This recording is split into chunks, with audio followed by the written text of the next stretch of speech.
és el vicepresident, aquesta vegada sí, de Fundació Vincle, i que ens farà la clausura de l'acte. Després, quan ell hagi acabat, no us mogueu, perquè farem una fotografia tots aquí asseguts, que quedarem molt guapos, i després ja us explicaré més coses. Gràcies, Xavier. Molt bé. Moltes gràcies a tots per ser aquí. La veritat és que ens complau molt tenir-vos i ens complau encara més veure el gran nombre d'adhesions que, com deia en Jordi, hem tingut prop de 200 amb molta facilitat. Creiem que això és important i que vol dir molta cosa. I ens volíem felicitar també que les 3 principals organitzacions i moltes d'altres que no són menors del nostre país hi hagin donat ple suport, que també ens acompanya el president Pujol, que a part de la seva faceta política també és molt rellevant en l'àmbit empresarial d'una economia, diguem-ne, responsable i de país. I volia felicitar tots els ponents que m'han precedit, que han fet uns discursos magnífics en els que queda clar que, per una banda, el català és negoci i sense que això sigui una contradicció també és una responsabilitat. Bé, en definitiva, tots ens hem adherit amb ganes en aquest manifest perquè sabem que ara és un clam que hi ha a favor de la llengua i l'empresa no ens en volem quedar al marge. El que volem Vincle amb aquest manifest és posar en evidència que el sector empresarial està amb el seu país i que creu que també en pot ser actor.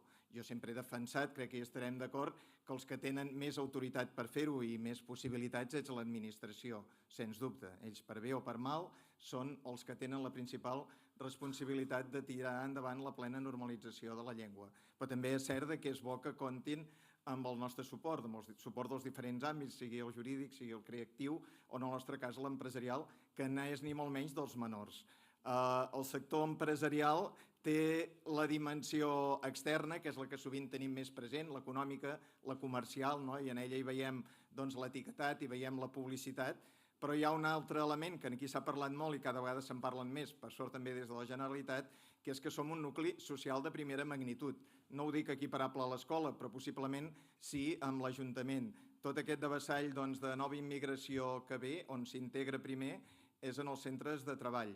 Per tant, són uns centres de transmissió de cultura amb el sentit més ampli, d'uns valors, d'una manera de fer, i en el cas del nostre país creiem que això passa també en bona part per l'idioma, i per tant és bo que el defensem i el propugnem. M'ha fet gràcia quan en Manel deia que crec que per les seves botigues passen 1 milió de persones a la setmana, jo diria que d'alguna forma els nostres supermercats són les nostres principals biblioteques. No sé si el conjunt de biblioteques de Catalunya hi passen 1 milió de persones. I no vull banalitzar-ho, no és el mateix. Però és cert que hi ha molta literatura funcional en els supermercats i que és bo que sigui en català. I també les nostres empreses són les principals escoles. Quina escola hi ha més gran que la ciutat de Martorell, no?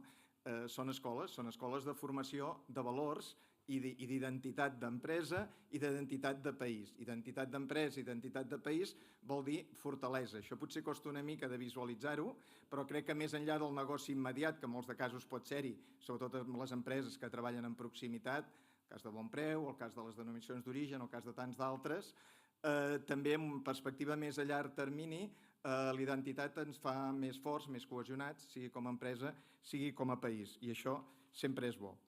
Bé, en definitiva, us proposem, aquí potser no cal, volem proposar-ho més enllà d'aquest fòrum, de tenir iniciatives positives en aquest sentit. Aquí se'n relaten 10 accions que es poden emprendre, cadascú al seu ritme, cadascú a la seva manera. Com que som gent d'empresa, sabem que hi ha dificultats de tipus funcional, que hi ha inèrcies, que hi ha prejudicis que s'han de vèncer.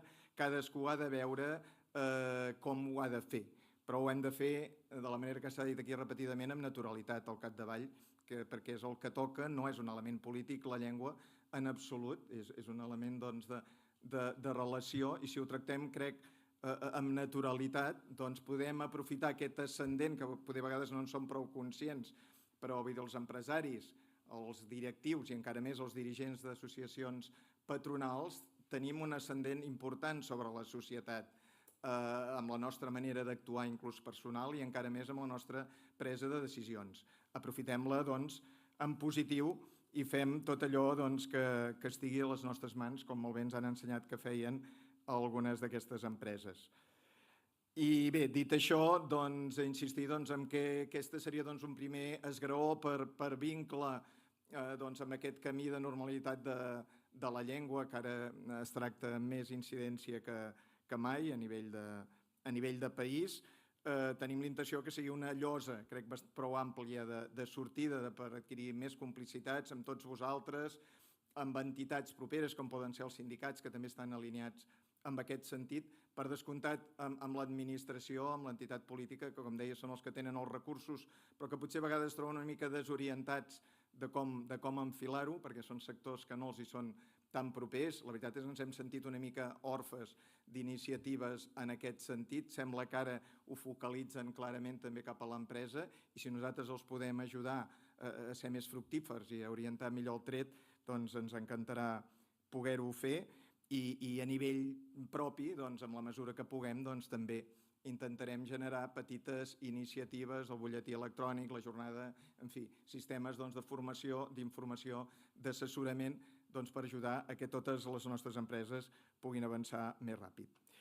I per acabar, per donar-li un xic més de nivell en el Parlament, que s'acostuma a fer sempre una cita literària, em volia dir una que potser no és del tot previsible, perquè no citaré a Pla, ni Duran Farell, ni el senyor Pujol, que potser us veurien més propers al tema, sinó amb una poetesa aparentment bastant allunyada dels nostres postulats, com és Maria Mercè Marçal. Maria Mercè Marçal té un poema molt breu i molt maco, amb un títol, crec que també molt escaient, que es diu Divisa, que segurament coneixereu i que crec que el podem utilitzar. Diu així: a l'atzar agraeixo 3 dons: haver nascut dona, de classe baixa i nació oprimida, i el tèrbol atzur de ser 3 voltes rebel. En definitiva, allò que semblaria que és un inconvenient, és una dificultat, ell ho converteix en un repte. Això també és el que ens agrada fer a les empreses, veure en les dificultats una oportunitat de futur. En aquest cas, som homes i som dones, cada vegada més dones, per sort, som d'extracció més burgesa, però això no hem de tenir cap complex, al contrari, això ens ofereix tot un camp de possibilitats molt important i ens trobem, igual com la Maria Mercè, amb una nació que uns en direm oprimida, d'altres direm, si més no, doncs castigada i necessitada del nostre ajut. Per tant, pel bé del país, pel bé de les nostres empreses, per tot plegat us animo els presents i sobretot els no presents a tirar tot això endavant. Moltes gràcies.